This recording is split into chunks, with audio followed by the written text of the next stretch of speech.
నరేష్ భవానికి ఇవ్వండి ప్లేస్. మీరు ఇట్రండి, కూర్చోబెట్టుకున్నాం. ఎవరు చేసినాయే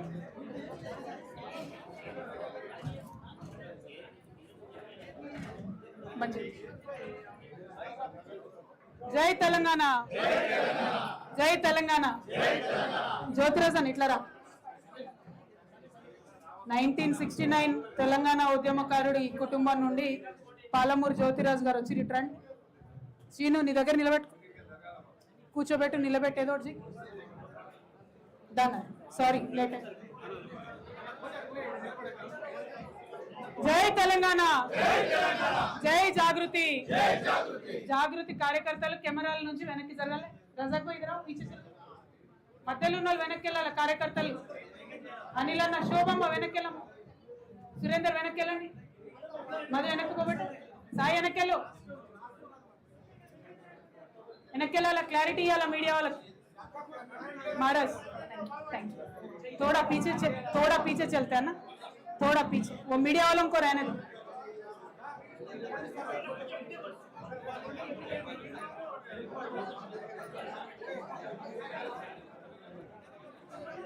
बिल्कुल पीछे आ जाओ. విజయ్ అక్కడ ఆగి ఒక్కసారి క్లియర్ చేసి మీరు ఒక్కరి వెనక్కి తీసుకోండి. బాబాలు వెనక్కి తీసుకోండి, మహారాజులను వెనక్కి తీసుకోండి.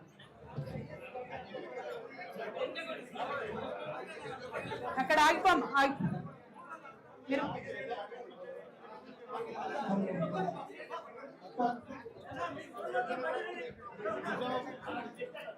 ఫ్యాన్లు బంద్ చేయ.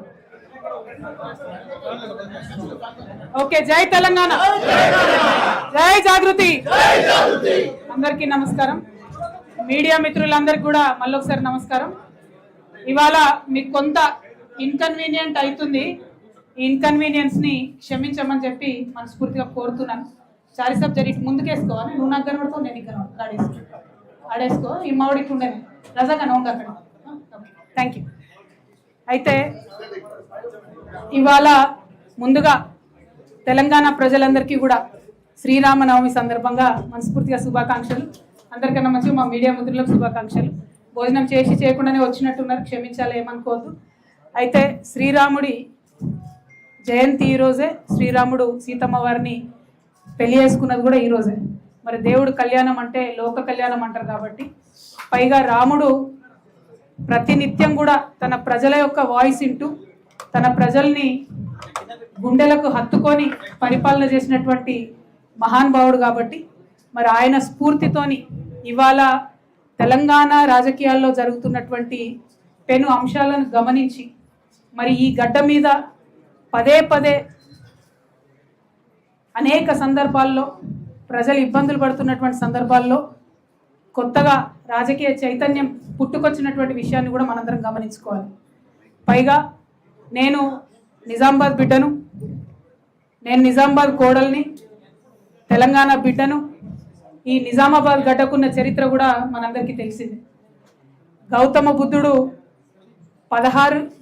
బుద్ధుడి సమయంలో గౌతమ బుద్ధుడి యొక్క ఎఫెక్ట్తోని 16 జనపదాలు ఉంటే యావత్ దక్షిణ భారతదేశంలో కేవలం మన బోధన్ రాజధానిగా అస్మక జనపదం అని ఉండే. అంత గొప్ప ప్రాంతం నుంచి ఉన్నటువంటి వాళ్ళం మనం. మరి మన నిజామాబాద్ చూసుకుంటే, మన తెలంగాణ చూసుకుంటే బౌద్ధ జైన సూఫీ మతాల సమ్మేళనంగా ఉంటాం మనం. అన్ని మతాల్లో ఉన్నటువంటి మంచిని స్వీకరించి దాన్ని కూడా మన ప్రజా జీవితంలో అప్లై చేస్తూ ఉంటాం. ఆ విషయం మీ అందరికీ తెలిసిందే. మరి నిజామాబాద్ మట్టి మంచిది. నిజామాబాద్ మట్టిలో పుట్టినటువంటి ఏ ఆలోచన అయినా కూడా బాగా సక్సెస్ అయింది. నేను లెఫ్ట్ రైట్ అని చెప్తలేను. ఏ ఆలోచన అయినా కూడా దేశాన్ని ప్రభావితం చేసే స్థాయిలో మరి సక్సెస్ అయింది. నిజామాబాద్ మోతే మట్టి మహిమతోని తెలంగాణ రాష్ట్రం సాధించుకున్నామన్న విషయాన్ని కూడా ఈ సందర్భంగా మనం గమనించుకోవాలి. అట్లా ఒకటి కాదు, రెండు కాదు, నిజామాబాద్ అనేకమైన ఆలోచనలకు ఒక కేంద్రమైంది. ఆ ఆలోచన పుట్టిందే తడవుగా మరి రాష్ట్రమంతా వ్యాపించడం, దేశమంతా వ్యాపించడం, అల్టిమేట్గా ప్రజలకు మంచి జరగడం అన్నటువంటిది ఇక్కడ ప్రధాన ఉద్దేశం. అది జరిగినందుకు చాలా సందర్భాల్లో నిజామాబాద్ బిడ్డలుగా మేము గర్వపడతా ఉంటాం. మరి వాళ్ళ తెలంగాణ రాష్ట్రంలో 12 సంవత్సరాలు రాష్ట్రం సాధించుకున్న తర్వాత రాష్ట్ర ప్రగతి గురించి మనం ఆలోచించుకునేటటువంటి సందర్భంలో ప్రధాన ఉద్దేశాలైనటువంటి నీళ్లు, నిధులు, నియామకాలు కూడా మనం ఇప్పటి వరకు సంపూర్ణంగా సాధించుకోలేకపోయినామన్న విషయాన్ని కూడా పదే పదే మనం చెప్పుకోవడం జరిగింది. అది ఒక పక్కన ఉంటే మరి ఇప్పుడు జరుగుతున్నటువంటి పాలన రాష్ట్రంలో పేపర్ తీసి చూస్తే పొద్దున 2 ప్రధాన వార్తలు చూసినాం మనం. ఒకటి, ఇది మంచి లేదానే, వేరే మైక్ వాడాలా? ఇవాళ 2 ప్రధాన వార్తలు చూసినాం పేపర్లో. ఒకటి బస్సు కాలిపోయిన వార్త. నిన్నగాక మొన్ననే చేవెళ్ళలో బస్సు కాలిపోయినప్పుడు అందరం మొత్తుకున్నాం, ఈ స్లీపర్ కోచ్ బస్సుల్ని మీరు రద్దు చేయండి దయచేసి అని కోరుకున్నాం. కానీ ప్రభుత్వానికి ఏమాత్రం పట్టలేదు. మళ్ళీ ఒక బస్సు కాలిపోయింది. ఇప్పుడు 14 మంది ఇవాళ చనిపోయినటువంటి పరిస్థితి. అదేవిధంగా ఓకేనా, దూరం ఉంటే మంచిగా వస్తుంది అదే ఓకేనా. అట్లనే ఇంకొక వార్త చూసిన, మీరు అందరు కూడా చూసి ఉంటారు, ప్రధాన పత్రికలో ఇంకొక వార్త చూసిన నేను.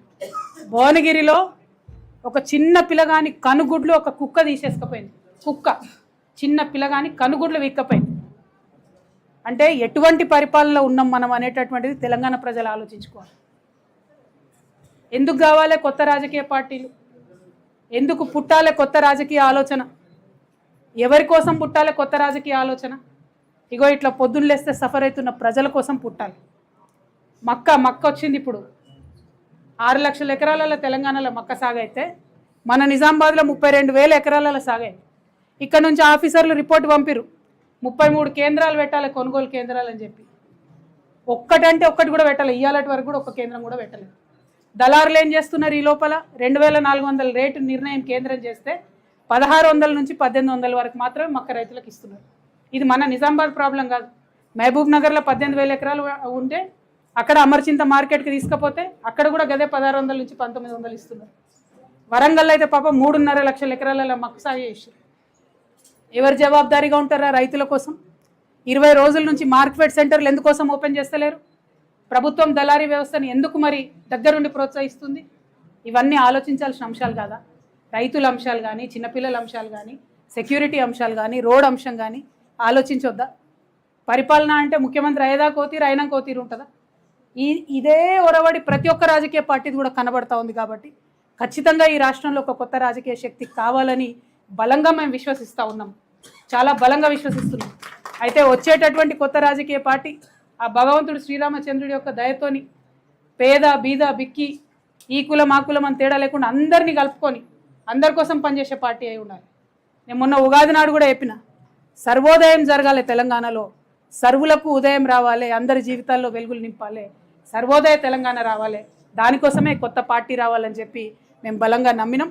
నేను తెలంగాణ బిడ్డగా తెలంగాణ జాగృతి అనేటటువంటి స్వచ్ఛంద సంస్థ ద్వారా తెలంగాణ ఉద్యమంలో గత 20 సంవత్సరాలలో మీ కండ్ల ముందే నేను పనిచేశాను. అనేక అంశాల మీద కొట్లాడినాం. రాష్ట్రం రాకముందు కొట్లాడినాం, రాష్ట్రం వచ్చినాక కొట్లాడినాం. ఈ అంశాలన్నీ కూడా మీకు తెలుసు, మీ కళ్ళ ముంగట్నే ఉన్నాయి.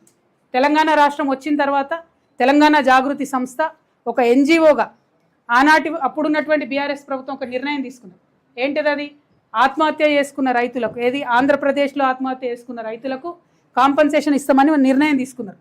అయితే ఆ లిస్టులో ఒక 300 మంది రైతులు మిస్ అయితే తెలంగాణ జాగృతి ఆ బాధ్యతను తను తీసుకొని ప్రతి జిల్లాలో ఉండేటటువంటి ఆ 300 మంది రైతులకు 4 సంవత్సరాల పాటు 2,500 రూపాయలు పెన్షన్ ఇచ్చినాం. మీకు ఆ రైతుల పేర్లు, జాబితాలు, వివరాలు ఇవ్వమంటే కూడా మా వాళ్ళు ఇస్తారు. అంటే ఉట్టుటికి ఇయ్యలే నేను. మా కార్యకర్తలు వాళ్ళ ఇంటికి పోవాలి, మాట్లాడాలి, వాళ్ళ పరిస్థితి ఎట్లుందో తెలుసుకోవాలి. అప్పుడే 2,500 పెన్షన్ ఇవ్వాలి. ఇది తెలంగాణ రాష్ట్రం వచ్చినాక 2014 to 18 మేము చేసిన పని గురించి నేను చెప్తున్నా, ఉట్టి పనులు చెప్పట్లేదు నేను. అట్లా 1 కాదు 2 కాదు అనేకం పనులు ఉన్నాయి. రాష్ట్రం రాకముందు పనిచేసినాం, రాష్ట్రం వచ్చినాక పనిచేసినాం, బీఆర్ఎస్ గవర్నమెంట్ ఉన్నప్పుడు పనిచేసినాం, బీఆర్ఎస్ గవర్నమెంట్ లేనప్పుడు కూడా పనిచేసినాం. నిన్నగాక మొన్న ఖమ్మం వెలుగుమెట్లలో ప్రత్యేకంగా ఈ రాష్ట్రంలో కొత్త తరహా ఒక రాజకీయ శక్తి రావాలని చెప్పి, కొత్త తరహా రాజకీయ కాంబినేషన్లు రావాలని చెప్పి, అన్ని రకాలుగా పనిచేస్తున్నటువంటి అనేక సంస్థలను కలుపుకోవాలని చెప్పి ధర్మ సమాజ్ పార్టీని కలుపుకొని వెలుగుమట్లలో చేసినటువంటి ఉద్యమం మీ అందరికి కూడా తెలిసిందే. అల్టిమేట్గా రిజల్ట్ తీసుకొచ్చినాం, పేద ప్రజలకు న్యాయం చేసినాం. అంటే మీకు ఎందుకు ఈ మాట చెప్తా ఉన్నా అంటే, ఒక శక్తి కలిగినటువంటి సంస్థ, నిజంగా మనసులో ప్రజలకు మంచి జరగాలని కోరుకునేటటువంటి వ్యక్తులు, అటువంటి శక్తులు ఈ రాష్ట్రానికి అవసరం. కాబట్టి ఖచ్చితంగా పొలిటికల్ పార్టీ పెడతా ఉన్నాం. ఈరోజు శ్రీరామనవమి మంచి రోజు కాబట్టి మీ అందరికీ ఈ మాట చెప్పాలని చెప్పి, అది కూడా నిజామాబాద్ గడ్డ నుంచే మా సొంత ఊరు నుండే చెప్పాలని మిమ్మల్ని అందరికీ కూడా రిక్వెస్ట్ చేయడం జరిగింది. ఏప్రిల్ 25వ తారీఖు నాడు ఉదయం 10 గంటలకు ముహూర్తం ఉన్నది. కాకపోతే పొద్దున్నే 10కే ఉంది ముహూర్తం కాబట్టి మా కార్యకర్తలతో చేసుకుంటా ఉన్నాం. మేడ్చల్లో మునీరాబాద్ అనేటటువంటి ఒక ఊరిలో, మేడ్చల్లో మునీరాబాద్ అనేటటువంటి ఒక ప్లేస్లో ORR దగ్గర ఉంటుంది. చాలా పెద్ద ఫంక్షన్ హాల్ దొరికింది, 20 ఎకరాలు ఉన్నట్టుంది. మా కార్యకర్తల కాడికే ఒక 30-35 వేల మంది పడతారు. మిగతా జనరల్గా పబ్లిక్ మీటింగ్ మళ్ళీ పెట్టుకుంటాం పొద్దున 10కి కాబట్టి మా జాగృతి వాళ్ళు సిస్టమేటిక్ కార్యకర్తలు, ప్రతి గ్రామంలో ఉన్నటువంటి జాగృతి కార్యకర్తలు, ఉద్యమకారులు, ప్రజాస్వామ్యవాదులు, ఈ రాష్ట్రంలో రాజకీయాల్లో మార్పు రావాలనుకునే వాళ్ళందరినీ కూడా మనస్ఫూర్తిగా ఆహ్వానిస్తూ ఉన్నాం. ఏప్రిల్ 25వ తారీఖు, వచ్చే నెల ఏప్రిల్ 25వ తారీఖు నాడు మార్నింగ్ 10 o'clockకి మేము జెండా ఆవిష్కరణ చేసి మా పార్టీ పేరు చెప్తాము. మంచి ముహూర్తం ఉంది, మీ అందరికీ తెలుసు, నేను ముహూర్తాలని బలంగా నమ్ముతా. మరి కాలానుగుణంగా పనులు చేస్తే ప్రజలకు కలిసి వస్తుందని నేను బలంగా నమ్ముతున్నా కాబట్టి ఆ ఉదయం పూట అయినా తీసుకోవడం జరిగింది. ఆ మొత్తం డీటెయిల్స్ అన్నీ కూడా ట్విట్టర్లో, ఫేస్బుక్లో, వాట్సాప్లో మళ్ళీ మీకు లొకేషన్తో సహా. ఆ హాల్ పేరు ఆద్య కన్వెన్షన్, అద్వయ కన్వెన్షన్, మునీరాబాద్. మార్నింగ్ 8 కల్లా మన కార్యకర్తలందరూ చేరుకోవాలి. ఎందుకంటే 8 నుంచి మనం అందరం కొంత మాట ముచ్చట వేసుకొని 10కి ముహూర్తం ఉంటుంది కాబట్టి 10కి లాంచ్ చేసుకుందాం. ఆ మొత్తం 18 ఎకరాల్లో కూడా మరి ప్రాంగణాలు ఎట్లుండాలి, స్టేజ్ ఎట్లుండాలి, మేము మా ప్రాంగణానికి ఎవరి పేరు పెట్టుకుంటాం. ఎందుకంటే మేము జయశంకర్ సార్ని ప్రాణంగా కొలుసుకుంటాం, మీ అందరికీ తెలిసిందే. జయశంకర్ సార్ పెట్టుకుంటాం, ఇంకా చాలా పేర్లు ఉన్నాయి, చాలామందిని గౌరవించేది ఉంది. అవన్నీ కూడా డిసైడ్ చేసి ఈ నెక్స్ట్ 28 డేస్ టైంలో మీ అందరికీ కూడా వివరాలు ఇవ్వడం జరుగుతుంది. మా దగ్గర జాగృతి నుండి ప్రతి గ్రామం నుంచి కార్యకర్తలు తరలి రావాలి. పొద్దున్నే ఉంది కాబట్టి మంచిగా పొద్దుగాలు లేచి సద్దన్నం తిని బయలుదేరండి. వచ్చినాక మీటింగ్ అయినా ఉడకన్నం తిందాం. కాబట్టి ప్రతి ఊరు నుంచి ఎక్కడ జాగృతి కార్యకర్తలు ఉంటే అక్కడ బయలుదేరి రావాలి. ఎవరి గురించి ఆలోచించొద్దు, మనకెవరో వచ్చి ఏదో బండ్లు పెడతారు, ఏదో చేస్తారు అనుకోవద్దు. ఇది మన పని, మన రాష్ట్రం పని, మన కోసం మనం చేసుకునే పని. కాబట్టి ఖచ్చితంగా ఈ రాష్ట్ర రాజకీయాలు మార్చాలి. ముఖ్యంగా యువ మిత్రులకు నేను చెప్తా ఉన్నాను, రిక్వెస్ట్ చేస్తూ ఉన్నాను. మనము తెలంగాణ వచ్చినప్పటి నుంచి కూడా ఇంకా కూడా జాబ్ల కోసం వెయిట్ చేస్తున్నటువంటి పరిస్థితి ఉంది ఇప్పటి వరకు కూడా.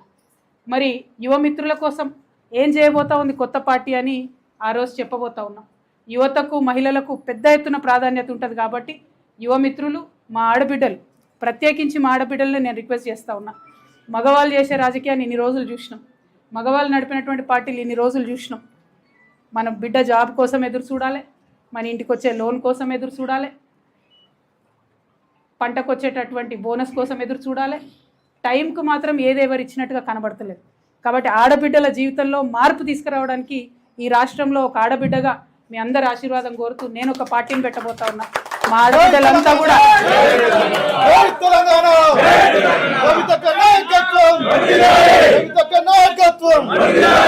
ఆడబిడ్డలంతా కూడా ప్రతి ఊరు నుండి కూడా తరలి రావాలని చెప్పి నేను రిక్వెస్ట్ చేస్తూ ఉన్నాను. ఎందుకంటే జాగృతి నుండి ఎన్ని కార్యక్రమాలు చేసినామో ఆడబిడ్డలకి మీ అందరి దృష్టిలో ఉన్నది. మళ్ళీ కూడా గుర్తు చేసుకుందాం అన్నాడు. నిజమైనటువంటి మార్పు ఎట్లా తీసుకొస్తామో ఖచ్చితంగా ఈ రాష్ట్ర రాజకీయాల్లో చూపించాలి. అదేవిధంగా మా బీసీ బిడ్డలకు మీకు తెలుసు ఎంత కొట్లాడుతున్నామో మనం బీసీ బిల్లు సాధించుకోవడానికి. కాబట్టి బీసీ బిల్లు సాధించుకోవాలంటే స్వచ్ఛమైనటువంటి శక్తులు, నీతి ఉన్నటువంటి శక్తులు, జాగృతి లాంటి శక్తులతోనే సాధ్యమవుతుంది. కాబట్టి ప్రతి ఊరు నుండి బీసీ బిడ్డలు ఆ మీటింగ్కి తరలి రావాలని కోరుతా ఉన్నాను. అట్లానే మా దళిత బిడ్డలు అనేక కార్యక్రమాలు చేసినాం. ఎక్కడ ఆకృత్యాలు జరిగితే అక్కడ వచ్చి మీ వెంట నిలబడ్డాం. రాజ్యాంగంలో మనకున్నటువంటి హక్కుల్ని పరిరక్షించుకొని ఆత్మగౌరవంతో కూడినటువంటి అభివృద్ధి రావాలని మీకోసం పాటుపడుతూ అసెంబ్లీలో అంబేద్కర్ గారి విగ్రహాన్ని పెట్టాలని కొట్లాడినటువంటి ఏకైక సంస్థ జాగృతి. మరి ఆ సంస్థ ఇవాళ పార్టీగా మారబోతా ఉంది. కాబట్టి ప్రతి గ్రామం నుంచి దళిత బిడ్డలు తరలి రావాలని కోరుతా ఉన్నాను. ఎస్టీ బిడ్డలు ఎవరైతే ఉన్నారో, ప్రధానంగా మా లంబాడ బిడ్డలు, మీకు తెలుసు మొన్న మనం హాతీరామ్ మఠంని కాపాడడంతో మొదలు పెట్టుకుంటే అనేక కార్యక్రమాలు చేసుకున్నాం. మరి మా లంబాడ బిడ్డలు ప్రతి తండా నుంచి తరలి రావాలని కోరుతా ఉన్నాం. మా ఆదివాసీ బిడ్డలు ఉన్నారు. ఎరకల నాంచారమ్మని ఎవరు గుర్తు చేయలేదు. కొమరం భీం విగ్రహాన్ని పెట్టాలని ఉద్యమ కాలంలో పోతే అరెస్ట్ అయినటువంటి వ్యక్తిగా ఇవాళ నేను మిమ్మల్ని కోరుతా ఉన్నాను. సమ్మక్క సారలమ్మల రాజ్యం తీసుకురావాలని ఆరాటపడేటటువంటి వ్యక్తిగా మిమ్మల్ని కోరుతా ఉన్నాను. ప్రతి గూడెం నుంచి, ప్రతి తండా నుంచి, ప్రతి చెంచుపెంట నుంచి ఆ రోజు మీటింగ్కి తరలి రావాల్సిందిగా అందరినీ కోరుతా ఉన్నాను. ముఖ్యంగా మా మైనారిటీ सोदरन अब सबसे मैं गुजारिश कर रही हूँ, तेलंगाना के आने से पहले जब जिद्दोजहद चल रहा था तेलंगाना का, उस समय हमने बहुत वादे सुने कि तेलंगाना आते ही हमारी ज़िंदगी पूरी बदल जाएगी, तेलंगाना आते ही ये हो जाएगा, वो हो जाएगा, फलक उतर के नीचे आ जाएगा, ऐसे बहुत सारे बातें हमें बताए गए। लेकिन 12 साल हुआ तेलंगाना आने के बाद, कुछ भी नहीं हुआ। इसीलिए हमारे माइनॉरिटी भाइयों से मैं रिक्वेस्ट करती हूँ, खासकर हमारे माइनॉरिटी बहनों से मैं रिक्वेस्ट करती हूँ, आप बड़े तादाद में इस मीटिंग में आइए। एक नई पार्टी जो तेलंगाना में बनने वाली है, वो माइनॉरिटी की, माइनॉरिटी मुस्लिम की आवाज़ बन के गूंजने वाली ये पार्टी है। आप ज़रूर ये जलसे में शामिल हुई, हमारी हिम्मत अफजाई कीजिए, और जो हमें माइनॉरिटीज़ के लिए करना चाहिए उस पर भी हमें बताइए। जो మైనారిటీ క్రిస్టియన్ సోదరులు ఉన్నారు వారి కోసం ప్రత్యేకంగా వింగ్ పెట్టినటువంటి ఏకైక పార్టీ తెలంగాణ, ఏకైక సంస్థ తెలంగాణ జాగృతి సంస్థ. ఫ్యూచర్లో పార్టీలో కూడా క్రిస్టియన్స్కి అంతే ఇంపార్టెన్స్ ఉంటుంది. కాబట్టి ప్రతి చర్చ్ నుండి మరి తరలి రావాలి మా క్రిస్టియన్ సోదరులు ఆ సభకు అని చెప్పి నేను మనస్ఫూర్తిగా కోరుతా ఉన్నా. సిక్ సోదరులు తక్కువ సంఖ్యలో ఉంటారు, కానీ ఏ ఆర్గనైజేషన్ కూడా వాళ్ళకి సపరేట్గా ఒక వింగ్ పెట్టరు. తెలంగాణ జాగృతి మాత్రం పెట్టింది, పనిచేస్తున్నది సిక్కు సోదరుల కోసం. కాబట్టి వారిని కూడా తరలి రావాలని కోరుతా ఉన్నా. ఇవన్నీ ఒక ఎత్తు అయితే, మీకు తెలుసు నాకు శ్రామికులు అంటే ఎంత ఇష్టమో, సింగరేణి సంస్థను అభివృద్ధి చేసుకోవడానికి ఎంత తపన పడ్డానో, సింగరేణి బిడ్డలు పెద్ద ఎత్తున ప్రతి ఏరియా నుంచి ఆ సభకు తరలి రావాలని రిక్వెస్ట్ చేస్తున్నాం. అనేకమైన కార్మిక సంఘాలు, ముఖ్యంగా మా ఆశా వర్కర్లు, మా అంగన్వాడీ ఆడబిడ్డలు, మా విఓఏలు, మా ఆర్పీలు, మా ఆర్ఎంపీలు, మా పిఎంపీలు అందరితో కూడా నేను కలిసి పనిచేసిన, అందరి బావు కోసం పనిచేసిన, మా అవుట్సోర్సింగ్ మిత్రుల కోసం కూడా రేపు పనిచేయబోతా ఉన్నాం, మా కాంట్రాక్ట్ ఎంప్లాయీస్ కోసం కూడా పనిచేయబోతా ఉన్నాం. వీరందరూ ఒక ఎత్తు అయితే, మా వికలాంగుల సోదరుల కోసం పార్లమెంట్లో నిలబడి కలబడి కొట్లాడి 5% రిజర్వేషన్ సాధించుకున్నటువంటి జాగృతి సంస్థకు అండగా నిలబడడానికి ప్రతి గ్రామం నుంచి మా వికలాంగుల సోదరులు కూడా తరలి రావాలని చెప్పి కోరుతూ, మరి ఇదివరకు అందరం కూడా జాగృతిలో పనిచేసినటువంటి వాళ్ళందరికీ వెల్కమ్ చెప్తా ఉన్నాం. పనిచేయని వాళ్ళు కలిసి పనిచేయాలనుకున్న వాళ్ళందరికీ కూడా వెల్కమ్ చెప్తున్నాం. ఈ రాష్ట్రం కోసం, రాష్ట్ర భవిష్యత్తు కోసం ఏ ప్రణాళికలు అయితే చాలామంది జాగృతిలో ఇంటర్నల్గా 50 కమిటీలు వేసి రూపొందించిన ప్రణాళికలు ఉన్నాయి, చాలామంది మేధావులతో, ఇంటర్నేషనల్ మేధావులతో రూపొందించినటువంటి ప్రణాళికలు ఉన్నాయి. అవన్నీ కూడా పెద్ద ఎత్తున ఆ రోజు చెప్పడం జరుగుతుంది. కాబట్టి మీరందరూ కూడా తరలి రావాలని కోరుతూ, ఈ రాష్ట్రంలో ఉన్న రైతన్నల పక్షాన కొట్లాడుతున్నాం, రైతు బిడ్డలందరూ రావాలని చెప్పి కోరుతా ఉన్నాం. ఇట్లా ఏ సెక్షన్ అని కాదు, మమ్మల్ని ఆశీర్వదించడానికి రావాలని కోరుతూ, మరి ఇంకొక మాట, ఏ ఫోన్ నెంబర్కి అయితే వాట్సాప్ చేయాలో అవంతా కూడా మేము ఫేస్బుక్లో, ట్విట్టర్లో అన్నిట్లో కూడా పెట్టడం జరుగుతుంది. మీ అందరితో ఒకటే రిక్వెస్ట్, రాష్ట్రంలో కొత్త రాజకీయ పార్టీ వస్తే ఏ అంశాల మీద మేము పనిచేయాలనేటటువంటి విషయాన్ని కూడా దయచేసి యువమిత్రులు, మహిళలు, బుద్ధిజీవులు, మేధావులు మాకు తెలియజేయాలని చెప్పి కూడా మేము కోరుతా ఉన్నాం. మేము చాలామందిని కలిసి మేము ఈ ప్రయత్నం చేసినాం. అయినప్పటికీ ఏదైనా చిన్న విషయం, అంశం మిస్ అయి ఉంటాం. కాబట్టి మీ అందరి దగ్గర కూడా మేము ఫీడ్బ్యాక్ తీసుకోవడానికి ఒక వాట్సాప్ నెంబర్ కూడా సపరేట్గా ఇవ్వబోతా ఉన్నాం. దానికి మెసేజ్ చేయొచ్చు, ఈమెయిల్ కూడా చేయొచ్చు అని చెప్పి మిమ్మల్ని అందరినీ నేను రిక్వెస్ట్ చేస్తున్నా. అయితే ఈ వచ్చే 28 రోజులలో తెలంగాణ వ్యాప్తంగా అనేక మంది వ్యక్తులతోని, శక్తులతోని, పత్రికల వాళ్ళతోని, అందరితోని స్వయంగా మేము ఒక డెలిగేషన్ వెళ్ళి అందరినీ కూడా కలుస్తాం. ప్రతి ఒక్కరిని తెలంగాణ రూపురేఖల్ని మార్చడం కోసం, సామాజిక తెలంగాణ సాధించడం కోసం, తెలంగాణ అభ్యున్నతి కోసం, ఆదర్శప్రాయమైన తెలంగాణ సాధన కోసం కలిసి రావాల్సిందిగా అందరినీ కూడా రిక్వెస్ట్ చేస్తాను. వీళ్ళు వాళ్ళని కాదు. సో ఈ 28 డేస్ ఇవన్నీ కూడా చేస్తూ లాస్ట్కు గంగా స్నానం చేస్తాం, వారణాసికి పోతాం, శివుడికి అభిషేకం చేస్తాం, ఆ తర్వాత వచ్చి పార్టీ ప్రకటన చేస్తాం. ఎందుకంటే మనుషులు ఎంత చేసినా కూడా ఆ దేవుడిది కూడా మనకు పర్మిషన్ ఉండాలి, ఆయన తోడు ఉండాలి. కాబట్టి ఇవాళ శ్రీరామనవమితో అనౌన్స్మెంట్తో మొదలు పెట్టుకున్నాం. శివుని అభిషేకం కాశీలో వేసుకొని ఆ తర్వాత 25వ తారీఖు నాడు పార్టీని లాంచ్ చేస్తాం. పార్టీ జెండా, పేరు, ఎజెండా అన్నీ ఆ రోజు చెప్తాం. ఈ నెల రోజులు ప్రిపరేషన్ కోసం, మా కార్యకర్తలందరూ తరలి రావడం కోసం, ప్రజల నుంచి ఫీడ్బ్యాక్ కోసం, అన్నిటికన్నా ఎక్కువ నా నిజామాబాద్ ప్రజల ఆశీర్వాదం కోసం ఈ నిజామాబాద్ నుండే మరి నేను ప్రకటన చేస్తూ ఉన్నాను. ఎందుకంటే నేను ఒక సామాన్య తెలంగాణ ఉద్యమకారులుగా ఉన్నటువంటి నన్ను పార్లమెంటుకి పంపిరు మీరు ఆశీర్వదించి పార్లమెంటుకి పంపడంతో అక్కడ కొన్ని నేను సమస్యలు రేకెత్తగలిగిన, దేశమంతా ఇవాళ అనేక మంది మిత్రుల్ని పంపించుకోగలిగిన, సంపాదించుకోగలిగిన, అవి చేయగలిగిన అంటే మాత్రం కేవలం నిజామాబాద్ ప్రజల దీవెన్నే అని చెప్పి మనస్ఫూర్తిగా తెలియజేస్తూ, మరి మీరు ఇచ్చినటువంటి రాజకీయ అవకాశాలు అన్నింటిలో కూడా నేను పనిచేయడానికి ప్రయత్నం చేసిన. మరి ఇప్పుడు ఒక రాజకీయ సంస్థనే పెట్టబోతా ఉన్నాం. ఇందూరు ప్రజలు మొత్తం యావత్ తెలంగాణకు కూడా దారిదీపంగా మారేటటువంటి ఈ సంస్థను ఆశీర్వదించాలని చెప్పి మనస్ఫూర్తిగా కోరుతూ మీ అందరి దగ్గర సెలవు తీసుకుంటున్నా. తెలంగాణ జాగృతి సంస్థ పొలిటికల్ పార్టీగా అవతరించేటటువంటి రోజు ఏప్రిల్ 25, స్థలము మునీరాబాద్, ఎగ్జిట్ 6, ORR మీద ఎగ్జిట్ 6లో మునీరాబాద్లో అద్వయ ఫంక్షన్ హాల్, దీంట్లో మా మీటింగ్ ఉంటుంది. అదేవిధంగా మరి సమయం ఉదయం 8 గంటలకే ఉంది. నేను ముహూర్తాలు బలంగా నమ్ముతా కాబట్టి పొద్దున్నే ఉంది. కాబట్టి శ్రమ అనుకోకుండా కార్యకర్తలు, ప్రజలు అందరు కూడా పెద్ద ఎత్తున తరలి రావాలని చెప్పి నేను కోరుతా ఉన్నాను. అదేవిధంగా just for the consumption of English and Urdu media, I want to request people of Telangana, please don't think politics is not our job. Definitely politics is our job, and politics is not rocket science. Even if it is rocket science, it is an imperative and important thing in our life which cannot be ignored. So we need to learn and understand the rocket science, because politics influences every sector of our life. I appeal to the youngsters of Telangana, please don't lay your hands off and stay away from politics. Get involved in politics, change politics. You have to be inside a political party or inside a political system to change the politics of the state. I am inviting the youngsters of Telangana, please join the Jagruti party. It will be launched on 25th of April, exit 6 on ORR. Munirabad is the place. Morning 8 a.m. is the time. Please do participate. We will change the future of Telangana, but to change that, we cannot depend on somebody else. We have to get down, feet dirty, hands dirty, build it brick by brick ourselves. So I invite people of Telangana to join hands with me. Thank you. Jai Telangana. ఆగాలే press meet అయిపోయిన ఒక్క నిమిషం.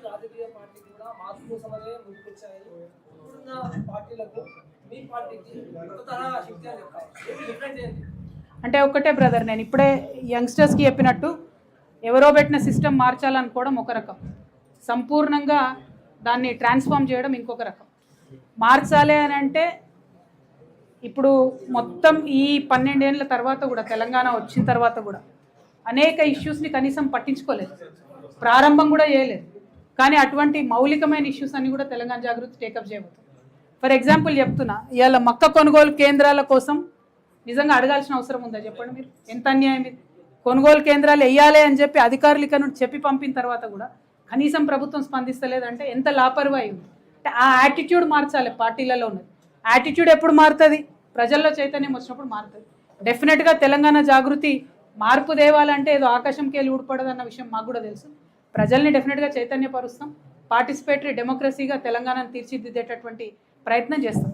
అన్నిటికన్నా ఎక్కువ ఇప్పుడు ఒక రాజ్యాంగ రక్షణ ఉన్నటువంటి ఎస్టీల విషయం తీసుకోండి. ఫర్ ఎగ్జాంపుల్, ఎవ్రీ ఇయర్ ఇన్ని ఫండ్స్ ఇవ్వాలి అని చెప్తారు, కానీ ఎవరు కూడా ఇవ్వరు. తెలంగాణ వచ్చినాక చట్టం చేసినాం, ఎస్సీ ఎస్టీ ఫండ్స్ పక్కదారికి పట్టొద్దని. అయినా పక్కదారి పడుతూనే ఉన్నాయి, అయినా అడిగేటోళ్ళు లేరు.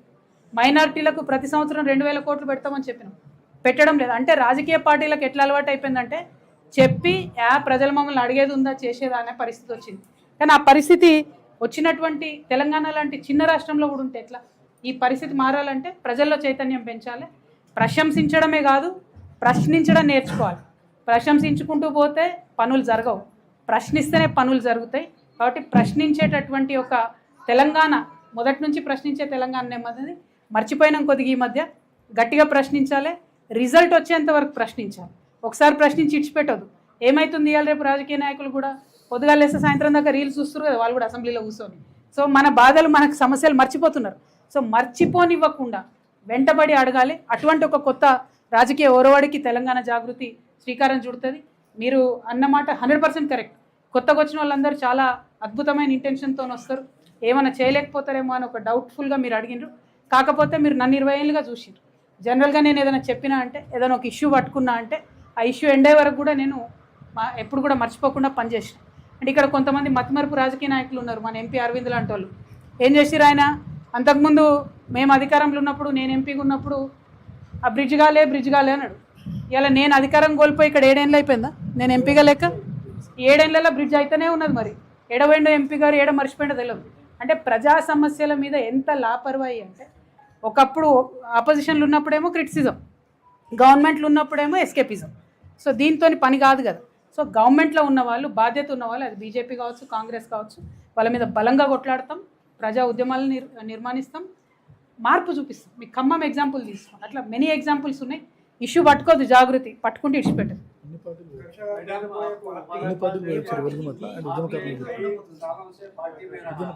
और पार्टी में रह गलतियों को सुधारने के बजाय नई पार्टी बनाने की वजह क्या है? बहुत से काम आपने किए। भाईजान आप कितना अच्छा सवाल पूछे। किसानों के बारे में आपने क्रेडिट प्लास के बारे में क्या, आपने किसानों के बारे में मेहनत की, जी। पार्टी के लक्ष्यों को सुधारने वाले और नई पार्टी बनाने की वजह क्या है? जी बिल्कुल, बहुत अच्छा सवाल पूछा आपने। नया पार्टी बनाने का मकसद तो तेलंगाना की हालत को सुधारना है, वो अलग बात है। जो पार्टी में हम ऑलरेडी थे, उस पार्टी से हमें निकाल दिया गया है। हम खुद ब खुद बाहर नहीं आए, हमें उस पार्टी से निकाल दिया गया है। लेकिन हम आवाम के दरमियान रहना चाहते हैं, उनके मसाइल को समझना चाहते हैं और उनको सुलझाना भी चाहते हैं। एक कमिटमेंट के साथ, एक शिद्दत के साथ तेलंगाना के आवाम के दरमियान में रह के उनके लिए काम करना चाहते हैं। तो उसके लिए एक अच्छा ज़रिया एक मीडियम पॉलिटिकल पार्टी है। तो इसीलिए एक नया पॉलिटिकल पार्टी तेलंगाना में आ रही है। और आप देखिए जिस तरीके से हम माइनॉरिटीज़ के मसाइल को सुलझाते जाएंगे, आप खुद आके बोलेंगे कि आपने बहुत अच्छा డెసిషన్ लिया। నేను ఎవరికి బీ పార్టీ ఉండని చెప్పినా కదా, మేము ఎవరికి బీ పార్టీ ఉండేటోళ్ళం కాదు. ఫస్ట్ కొత్త పార్టీ ఎవరు పెట్టినా, ఏ రాష్ట్రంలో పెట్టినా, ఈ దేశంలో పెడితే దరిద్రం భావదారిద్ర్యం ఎట్లయిపోయిందంటే నువ్వు వాళ్ళకి బీ పార్టీ వీళ్ళకి బీ పార్టీ అనుడు తప్పితే అట్లేం ఉండదు. మాది నంబర్ 1 పార్టీ అవుతుంది. మీరు చూడండి, డెఫినెట్గా నంబర్ 1 పార్టీ అవుతుంది. ఎందుకంటే మీరు ఈ టీం చూస్తారు కదా, మనంతా mix, old and young mix ఉంటుంది. అద్భుతమైనటువంటి విమెన్ ఫోర్స్ ఉంటుంది, మాకు యూత్ ఫోర్స్ ఉంటుంది. చాలా అద్భుతమైన ఉద్యమాలు చేస్తాం, ప్రభుత్వం యొక్క మెడల్ వంచుతాం. ఫ్యూచర్లో అధికారంలోకి వచ్చిన తర్వాత ప్రజల పార్టిసిపేషన్తో శ్రీరాముడు నవమి రోజు పెట్టడానికి కారణమే అది. శ్రీరాముడు పాపం గుహుని గుండెలకు అత్తుకున్నాడు, ఎంత మంచి మనసు ఆయనది. చిన్న ఫీడ్బ్యాక్ ఎక్కడన్నా ఎవరన్నా చెప్తే అది ఇని మార్చుకుంటాడు తనంతా.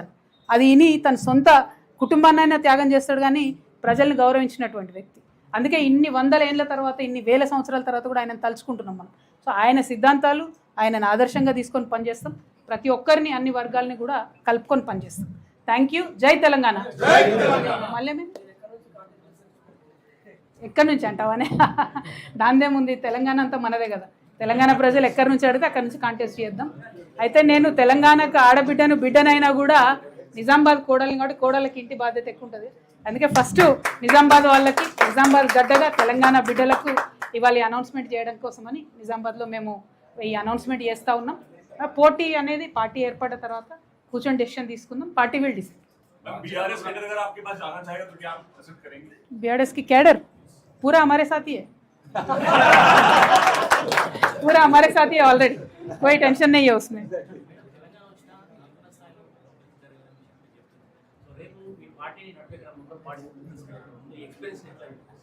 అంటే ప్రధానంగా ఒకటే అండి, ఇప్పటి వరకు ఒక 20 years నుంచి నేను పాలిటిక్స్లో ఉన్నటువంటి ఎక్స్పీరియన్స్లో, నేను ఇక్కడ ఎంపీగా గెలవక ముందు, అంటే అప్పటికి నాకు గ్రామ పంచాయతీ మెంబర్గా కూడా చేయలే, నేను ఎంపీగా గెలవక ముందు ఒక వాగ్దానం ఇచ్చిన. నేను Nizamabad Peddapalli railway line finish చేస్తాను వాగ్దానం ఇచ్చిన. అప్పటికే అది 25 సంవత్సరాల నుంచి పెండింగ్ ఉండేది. అందరు నవ్విండ్రు, 25 ఏళ్ళకి వెళ్ళి కాలేదు, పెద్ద పెద్దోళ్ళు ఎంపీ ఉన్నప్పుడు కాలేదు, నీతో అవుతుంది అన్నారు. జస్ట్ 3.5 yearsలో చేసి చూపించిన నేను. అంటే నాకు ఢిల్లీలో లాబీ చేసే సత్తా ఉంది, గల్లీలో ఒళ్ళు వంచి పనిచేసే సత్తా కూడా ఉంది. ఆ పట్టుదల ఉంది నాకు. అవసరమైతే ఢిల్లీలో లాబీ చేస్తాం, అవసరమైతే గల్లీలో పనిచేస్తాం. ఖచ్చితంగా మనం రాష్ట్రం అభివృద్ధి కోసం పనిచేస్తున్నామంటే దేశం అభివృద్ధి అనేది కూడా దానిలో ఆటోమేటిక్గా మిళితమై ఉంటుంది. కాబట్టి ఆ ఉన్న పాత ఎక్స్పీరియన్స్ని వాడుకుంటాం, ప్రజా సమస్యలు తీరుస్తాం. Thank you. జాతీయ నాయకులు వస్తారా అంటారు, ఎవరు రారే, మన బాధ మనం చెప్పుకోవాలి మొదలు. అంటే అట్లా కదా. ఇప్పుడు ప్రాబ్లం ఏమైందంటే బీఆర్ఎస్ టీఆర్ఎస్ తెలంగాణ ఫోకస్ వదిలేసి మేము నేషనల్ పార్టీ అవుతామన్న క్రమంలో ఇక్కడ అక్కడ అన్నట్టు కాకుండా ఫోకస్ తగ్గింది. ఇవాళ తెలంగాణలో అసలు ప్రాంతీయ పార్టీయే లేదు కదా. సో రేపటి నాడు మా జాగృతియే ప్రతి ఇంటి పార్టీ అవుతుంది, తెలంగాణ ప్రాంతీయ పార్టీ అవుతుంది. 95% ఫోకస్ మా తెలంగాణ మీద, తెలంగాణ సమస్యల మీదనే ఉంటుంది. 5% దేశంలో జరుగుతున్న అంశాలు గమనించాలి కాబట్టి నేషనల్ కమిటీ కూడా ఒకటి ఉంటుంది. ఇట్లా ఇలా గ్యాస్ షార్టేజో, పెట్రోల్ షార్టేజో, లేకపోతే ఏదైనా వాళ్ళు తీసుకునే నిర్ణయాలు, లేకపోతే నేషనల్ లెవెల్లో ఇప్పుడు బీసీ బిల్లు సాధించుకోవాలి మనం 50%, దానికి పోయే క్రమంలో నేషనల్ ఫోకస్ ఉంటుంది. కానీ 95% ఫోకస్ తెలంగాణ గ్రామాలు, తెలంగాణ గ్రామాల్లో ఉండే యువకులు, వారి జీవితాలు, తెలంగాణ మహిళలు, తెలంగాణ బీసీలు, ఎస్సీలు, దీని మీదే ఉంటుంది ఫోకస్. బట్ తెలంగాణ సెంట్రిక్గా ప్రాంతీయ పార్టీ, తెలంగాణ ఇంటి పార్టీ రాబోతుంది. అది మీ నిజామాబాద్ బిడ్డ పెట్టబోతా ఉంది కాబట్టి ఆశీర్వదించాలని కోరుతున్నాను. తెలంగాణ ఉద్యమకారులు ఏదైతే 1969 ఉద్యమకారులు ఉన్నారో, తర్వాత మలిదశ ఉద్యమకారులు ఉన్నారో, సాయుధ రైతాంగం పోరాటంలో చేసినటువంటి ఉద్యమకారులు ఉన్నారో, వారందరి అనుభవాలను కూడా తీసుకుంటాం, వారందరినీ కూడా గౌరవించుకుంటాం. మొన్న ఈ ప్రభుత్వం ఏదైతే చెప్పిందో తెలంగాణ ఉద్యమకారుల కోసం ఒక కార్పొరేషన్ వేస్తాం, 250 గజాలు జాగా ఇస్తామని చెప్పిందో మొదలు మేమిప్పుడు దాని మీద పోరాటం చేస్తాం. నేను అధికారంలోకి వచ్చే లోపలనే ఉద్యమకారుల సమస్యలు పరిష్కరించగలుగుతా అని సంపూర్ణ విశ్వాసం నాకున్నది. ఒకవేళ ఇంకా ఏమైనా మిగిలిపోతే కూడా ప్రభుత్వంలోకి వచ్చినాక వారి కోసం పనిచేస్తాం. అన్నిటికన్నా ఎక్కువ వారి ఎక్స్పీరియన్స్ని వాడుకుంటాం. వారికి తెలంగాణ పట్ల ఉన్నటువంటి కమిట్మెంట్ని ఖచ్చితంగా రాష్ట్ర అభివృద్ధి కోసం వాడుకుంటాం.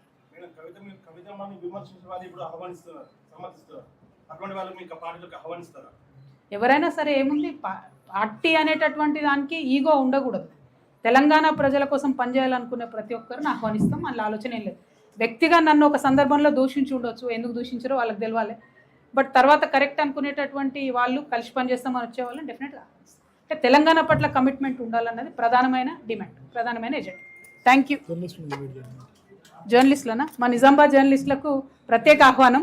సరే, మిగతా అందరినీ మళ్ళీ ఆ టైంలో ఇన్వైట్ చేస్తాం, కానీ నిజామాబాద్ జర్నలిస్టులకు కూడా ప్రత్యేకమైనటువంటి ఆహ్వానం పలుకుతూ ఉన్నాం. ఆ రోజు ఎజెండా మీరు వినండి, చాలా బాగుంటుంది, చాలా డిఫరెంట్ ఉంటుంది, ప్రాక్టికల్ ఉంటుంది. డిఫరెంట్ అంటే ఏదో ఆకాశంలోకి వెళ్ళి ఊడిపడే ఎజెండా ఏమి ఉండదు, వెరీ ప్రాక్టికల్ ఉంటుంది, ప్రజల ఆమోదం పొందేటట్టుగా ఉంటుంది. Thank you. జై తెలంగాణ, జై జాగృతి, జై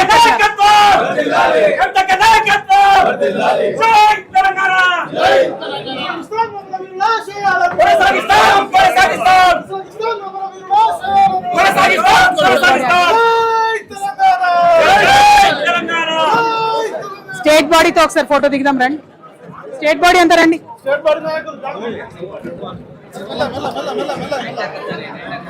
మెల్లగా